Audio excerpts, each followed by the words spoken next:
ખોટી વાત અમારા ભારે શરીર વાળા અમે ભાગી નાખીએ ટાંટિયાના જખમી અને 10 રૂપિયા તમારા આટલા તો ભગવાન મારજો આ કોક મરી જાય ને આમાં ગાડી આવે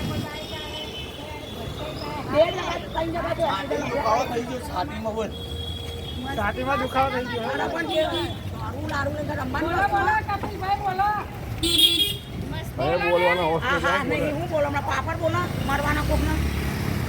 કઈ રીતનું કરો પછી બીજી અમે શું કહીએ કે અમારા તો બચ્ચા અમે નોકરીવાળા નથી, કોઈ ભણતરવાળા નથી, અમારે ધક્કો મારીને અમારું ઘર ગુજન કરીએ છીએ.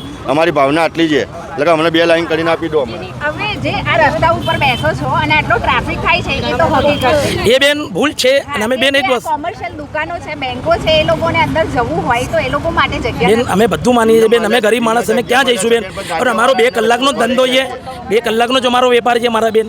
અમે વિનંતી કરીએ છીએ કે અમને કંઈ બી કરીને અમને જગ્યા આપી દે, અમે અમારો ગુજારો બેન ચલાવી લઈશું. નહીં તો અમે બેન અમારા છોકરાઓને અમે પોતે મરવાની પોઝિશન ઉપર છીએ. આજે અમને 10 શાળાથી બેન હેરાન કરાવીએ. તો એકચ્યુઅલી તમારા બધાની માંગણી હવે શું છે? અમારી માંગણી બેન એવી છે કે અમને અહીંયા પટ્ટો દોરી આલે તો 2 લાઈન અંદર લગાવીએ, કે અમને મેદાન આપી દે અને એ લોકો અમને ફાળવી આલે. અમને મેદાને નથી આલ્યું, બધા એરિયામાં મેદાન અમને એમને માર્કેટ આપેલું છે, અમને અહીંયા નથી આલ્યું બેન. બધે જગ્યાએ માર્કેટ બનાવી આલ્યું છે, યશવંતપુરમાં નથી આલ્યું. તમારે કોર્પોરેશનને એ જ વિનંતી છે કે અમને માર્કેટ બનાવી આલે અને અમારો ગુજારો અહીંયા ચાલી શકે. અહીંયા ઓછામાં ઓછા 1.25 લાખ પબ્લિક છે ઈશનપુરમાં. ઈશનપુરના અંદર 1.25 લાખ પબ્લિક છે. એ શાકભાજી લેવા ક્યાં જશે બેન? હું તો કોઈ કોર્પોરેશન હટાવી બી દેશે તો અમે ક્યાં જઈશું ને ગ્રાહક ક્યાં જશે બેન? જેટલી અમને પીડા છે એટલી ગ્રાહકને છે અને ગ્રાહકને જેટલી અમને છે બેન. ફેરીમાં જઈએ તો 10 વાગ્યા પછી સોસાયટીમાં બેસવા નથી દેતા. બરાબર, આમાં 10 વાગ્યા પછી સોસાયટીમાં બેસવા નથી દેતા. નો એન્ટ્રી છે સોસાયટીની અંદર ફરવાની. હવે અમારે બિઝનેસ હોય તો અમે ચાલી જાય, લારી પર જ ચાલીએ. અમારું તો ઘર ગુજરાન તો અમારે આગળ વધારે ને તો અમારે લારીઓ લગાવો દો ખાલી, બસ એટલી સરકાર છોકરાને બેન ધંધો કરીને મોટા થાય કરીએ. જ્યારે પ્રેગ્નેન્ટ હોય દબાણ આવે તો લારી લઈને દોડવું પડે છે, કાંટા લઈ લે છે, આ બધું લઈ લે છે. દોડીને હાલત ખરી થઈ જાય છે. એક જણ બોલો રહેવાનું રહેઠાણે જાય ને ખાવાનો રોટલો જાય રહ્યો. આવી રીતે હેરે હેરે કરે નાના છોકરા. એક તો 2 જીવાથી બાયડીઓ હોય એવી રીતે ચેડથી દોડવાનું. માલે ને થોડો માલ આવી ઉપડે એટલો માલ લાવીએ, બહુ દમ દર થાય. ધંધો હરખો કરતા નથી. અમે અહીં લાવીએ એમની રીતે આવીને એમની રીતે આવે ને અમને નથી કહેતા કે દુકાનવાળાને બી ધંધો થાય, એવું અમારી ના નથી. એ લોકોનું બી કરી આપો ને અમારું બી કરી આપો, બધાને પેટ છે મારી બેન. અમે સેલ લઈને સેલ ખાવાવાળા છીએ, બરાબર. નાના છોકરાઓ છીએ, અમારા બૈરા પેટ અમુક બૈરામાં વાગી જાય તો શું થાય? નાના છોકરાને જમીન નથી કે અમારે રૂપિયા નથી, લારી સેલ લઈને સેલ ખાવાનું. આજે ધંધો થયો તો ઠીક, ના થયો તો શું કરવાનું? નાના છોકરા કા લઈને જવાનું? અમારે અમે એમ કહીએ છીએ કે પટોમાં દુકાનો બનાવી આપી છે લારીઓવાળાને, બધી જગ્યા અમળેવાળી બનાવી આપી છે, બધી જગ્યા બનાવી આપી છે. તો અમારા ઈસમપુરવાળાને શું ગુનો છે? અમને તો બની આપો સાહેબ. તમે એમ કહેવા માંગીએ છીએ કે અમે ગરીબ માણસ જઈએ ક્યાં? નાના અમારા ઘર તોડી નાખ્યા, મકાનો નહીં આપ્યા, રોડ ઉપર પડી રહીએ તો બી અમને જીવવા નહીં દેતા. તો સાહેબ તમે કહેતા હોય તો તમે કહેતા હોય તમે તમારે કરી છે ને તો અંદર લારી લોકો લે છે ને તો અંદરથી 500 રૂપિયા દંડ ફાળે છે. અને એક ગેટને તો તારું જ રાખે ને એક ગેટની અંદરથી કોઈને જવા નહીં દેતા. ગલ્લાવાળા એ બધા 2500 રૂપિયા, ગલ્લાવાળા ચાની લારીવાળાના 2500 રૂપિયા લે. તો તમે ખાલી એટલી સુવિધા કરો કે તમે આ રોડ પર લારી ઊભી રહે ને એ નહીં ઊભી રહેવા દો. તમારી રીતે આવીને બધાને હરકી રીતે કરીને આપો જગા. એટલું અમારી વિનંતી એટલી જ છે એમને, બીજું કંઈ નથી. એટલે કરવો રોડ નથી અમારા ભીડ ભાર કરવી, પણ તમારી રીતે અમારે બેવાની જગ્યા આપી દો બસ. ખાલી લારી રાખવાનું, અમારા રોડ ઉપર નહીં બેવાનું. અમારે એવી વિનંતી કરો કે તમે ઓર્ડર આપો કે અમારા દબાણવાળા રહ્યા તમને અહીંયા ઊભા રાખીએ તો તમારે સાઈટ આપી દઈએ. શું ગરીબ હોવું એ શહેરમાં ગુનો છે?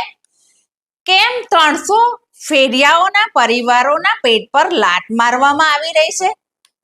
નમસ્કાર, જન આવાજમાં હું ભાવના પંકજ. અમદાવાદને આપણે મેગા સિટી અને સ્માર્ટ સિટી કહીએ છીએ, પણ આ સ્માર્ટ સિટીની પાછળ છુપાયેલું એક વરવું સત્ય આજે અમે તમને બતાવવા આવ્યા છીએ. આપણે પહેલા દ્રશ્યો જોયા. આ દ્રશ્યો હતા ઈસનપુર વિસ્તારના જાણીતા ગોવિંદવાડી રોડના. છેલ્લા 40 વર્ષથી અહીંયા શાકભાજીનું મોટું બજાર ભરાય છે. ઈશાનપુર, ઘોડાસર, વટવા અને આજુબાજુના હજારો લોકો અહીંયા ખરીદી કરવા આવે છે. પણ છેલ્લા કેટલાક સમયથી અહીંયા રોજ સાંજે સર્જાય છે એક ભાગમભાગી અને દોડાદોડી. સાંજ પડે બજાર હજી શરૂ જ થયું હોય, લારીઓમાં શાકભાજી અને ફ્રૂટથી ફૂલ ભરેલી હોય, ત્યાં જ અમદાવાદ મ્યુનિસિપલ કોર્પોરેશનનું દબાણ ખાતું યમરાજની જેમ ત્રાટકે છે અને પછી ગરીબોની જે દશા થાય છે એ જોઈને કાળજું કંપે છે. કોઈ ફેરિયો ઉંમરવાળો છે તો કોઈનું હમણાં જ ઓપરેશન થયું છે, કોઈ સ્ત્રી પ્રેગ્નેન્ટ છે, કોઈ સ્ત્રી પોતાના બાળક અને લહેરીની સાથે ભાગતી નજરે પડે છે. પોતાનો માલ બચાવવા લહેરી લઈને ભાગવામાં કેટલાક ગરીબોને છાતીમાં પણ દુખી જાય છે, કોઈ પરસેવે રેબઝેબ થઈ જાય છે ને કોઈ દોડી પણ નથી શકતું. વ્યાજે રૂપિયા લાવીને માંડ માંડ પેટ ભરતા ગરીબોના મોંઘા ફ્રૂટ અને શાકભાજી રસ્તા ઉપર કચડાઈ જાય છે. જે માલ બચે છે તે બીજે દિવસે બગડી જાય છે. આની ઉપર તંત્ર એમ કહે છે કે અમે તો 2 વર્ષ પહેલા લોકોને અલગ પ્લોટ આપી દીધો હતો. પણ સાહેબ, જરા એ પ્લોટની વાસ્તવિકતા તો જુઓ. તમે પ્લોટ આપ્યો હતો કે ત્યાં સુવિધાના નામે મીંડું આપ્યું હતું? પ્લોટમાં ધૂળની ડમરીઓ ઉડતી હતી. એન્ટ્રી માટે માત્ર ફક્ત એક જ ગેટ રાખ્યો હતો અને એમાંય પાર્કિંગ પણ અંદર હતું. વ્યવસ્થાના ભાગરૂપે જેની લારી સૌથી પાછળ હોય તેનું વેચાણ જ ન થાય અને ચોમાસામાં એ પ્લોટમાં પાણી અને કાદવ કીચડને લીધે ભયંકર ગંદકી થાય અને વાસ આવે. કોઈ પણ સુવિધા વિના ખાલી જમીનનો ટુકડો આપી દેવાથી શું તમારી ફરજ પૂરી થઈ ગઈ? અને એટલે જ આ 300 થી વધુ લારીવાળાઓ અને ફેરિયાઓ રોડ ઉપર પાછા આવવા માટે મજબૂર થયા હતા. હવે તમે આ બીજો વિડીયો જુઓ. આ એ જ વ્યસ્ત રોડ પર ગાડીઓ ક્યાં ઊભી છે? બરાબર રસ્તાની વચ્ચે. હવે આમાં વાંક કોનો? પબ્લિકનો કે ગરીબોનો? ના સાહેબ ના. અસલી જવાબદાર આપણું નિયોજન વગરનું ભ્રષ્ટ તંત્ર છે. અહીંયા ગ્રાહકો માટે પાર્કિંગની કોઈ જગ્યા જ નથી. હવે જનતા મજબૂર થઈને રસ્તા ઉપર વાહન પાર્ક કરે છે, પરિણામે ટ્રાફિક થાય છે. ભૂલ તંત્રની નીતિઓની છે, પણ એની સજા રોજનું કમાઈને ખાતા ગરીબોને મળે છે. લોકોનો આક્રોશ 7મા આસમાને છે, કારણ કે એસી ઓફિસોમાં બેસતા અધિકારીઓને ગ્રાઉન્ડ રિયાલિટીની કોઈ પડી જ નથી હોતી. પણ મિત્રો, વાર્તા અહીંયા પૂરી નથી થતી. હવે જે ખુલાસો હું કરવા જઈ રહી છું તે સાંભળીને પોલીસ અને કોર્પોરેશન બંને ચોંકી જશે. તંત્ર જે પ્લોટની મોટી મોટી વાતો કરે છે એ પ્લોટની રાતની વાસ્તવિકતા શું છે એ હું તમને આજે બતાવીશ. હું પોતે ત્યાં આ કવરેજ કરવા માટે ગઈકાલે રાત્રે ત્યાં ગઈ હતી. પ્લોટમાં ઘોર અંધારું હતું અને અંધારાની આડમાં સામાજિક તત્વો ખુલ્લેઆમ દારૂ અને નશીલા પદાર્થોનું સેવન કરી રહ્યા. અસામાજિક તત્વોનો અડ્ડો બની ગયેલા પ્લોટમાં અંધારામાં શંકાસ્પદ કાર અને ઓટો રિક્ષાઓની આડમાં ગેરકાનૂની પ્રવૃત્તિ ચાલતી હોવાની માહિતી અમને મળી છે. પણ જેવી હું ત્યાં પહોંચી એટલે આ અસામાજિક તત્વોએ પોતાની પોલ ખુલવાના ડરે મારા પર દૂર જઈને દારૂની ખાલી બોટલનો દૂરથી છૂટો ઘા કર્યો. ત્યાં એટલું ઘોર અંધારું હતું કે કેમેરામાં એ લોકોના ફેસ કે વિઝ્યુઅલ કેપ્ચર ન થયા અને મારી નજર સામે જ એ લોકો અંધારાનો લાભ લઈને એક મહિલા પત્રકારને ડરાવવાનો નિર્થક પ્રયાસ કરીને ભાગી ગયા. હું આજે બપોરે ફરીથી જ એ સ્થળ ઉપર ગઈ. રાતના અંધારામાં જે નહોતું દેખાયું તે જુઓ આ રહ્યા તેના પુરાવા. અહીંયા પડેલી દારૂની બોટલો, સિગરેટ અને નશાના સેવન માટે વપરાતા આ કાગળ, આ છે સ્માર્ટ સિટીના કોર્પોરેશનના પ્લોટની અસલી ઓળખ. ફેરિયાઓ જે પ્લોટમાં ધંધો નથી કરી શકતા ત્યાં નશાનો ખુલ્લો કારોબાર ચાલી રહ્યો છે. પ્લોટના અંધારા ખૂણાઓમાં શંકાસ્પદ કારોમાં અને ઓટો રિક્ષાની આડમાં ગેરકાનૂની પ્રવૃત્તિઓ થાય છે.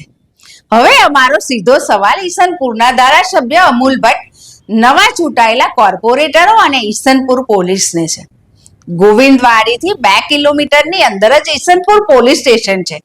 શું આ બાબતથી તેઓ અજાણ છે કે પછી જાણીને પણ અજાણ બની રહ્યા છે? ચૂંટણી વખતે હાથ જોડીને વોટ માંગવા માટે તો આપ સોસાયટીએ જાઓ છો, પણ જ્યારે આ 300 થી વધુ ફેરિયાઓ હેરાન થઈ રહ્યા છે ત્યારે તમે ક્યાં ગાયબ છો સાહેબ? શાકભાજી વાળા જો લહેરી રસ્તા ઉપર રાખે તો એએમસી તાટકે છે ને, તો પછી આ પ્લોટમાં ખુલ્લે આમ દારૂ ગાંજો વેચવાવાળા ને પીવાવાળા સામે અને આડેધડ ઊભી રહેતી કારો સામે ઈસનપુર પોલીસ કેમ લાલ આંખ નથી કરતી? શું તમે કોઈ મોટી અનિચ્છનીય ઘટના ઘટે એની રાહ જોઈ રહ્યા છો? આ ફેરિયાઓ ભીખ નથી માંગતા, પોતાનો હક માંગે છે. તેમની માંગણી બહુ સરળ છે, પાકા થડાની વ્યવસ્થિત સુવિધા આપો, અથવા જ્યાં સુધી વ્યવસ્થા ન થાય ત્યાં સુધી આજ રોડ ઉપર 1 કે 2 લાઈનમાં શિસ્તબદ્ધ ઊભા રહેવાની મંજૂરી આપો. વાહનો માટે પાર્કિંગની સુવિધા આપો, જેથી સ્થાનિક લોકો હેરાન ન થાય અને ટ્રાફિક પણ ન થાય અને ગરીબો અને તેમના પરિવારોનું પણ પેટ ભરાય. અમૂલ ભટ્ટ સાહેબ, ઈસનપુરના કોર્પોરેટરો અને ઈસનપુર પોલીસ, આ ગરીબોની લાચારીની મજાક ન ઉડાવો અને આ સમસ્યાનું તાકીદે નિરાકરણ લાવો. મિત્રો, આ લાચાર ફેરિયાઓનો અવાજ તંત્ર સુધી પહોંચાડવા માટે અમારી ચેનલ જન આવાજને લાઈક, શેર અને સબસ્ક્રાઇબ જરૂર કરજો. આપનું શું માનવું છે આ વિશે અમને કોમેન્ટમાં જરૂરથી લખજો અને અમારી સાથે વાત કરતા રહેજો. જો તમારી આસપાસ કોઈ સમસ્યા હોય અને આપનો અવાજ તંત્ર સુધી નથી પહોંચતો તો અમને જણાવો, અમે બનીશું આપનો અવાજ.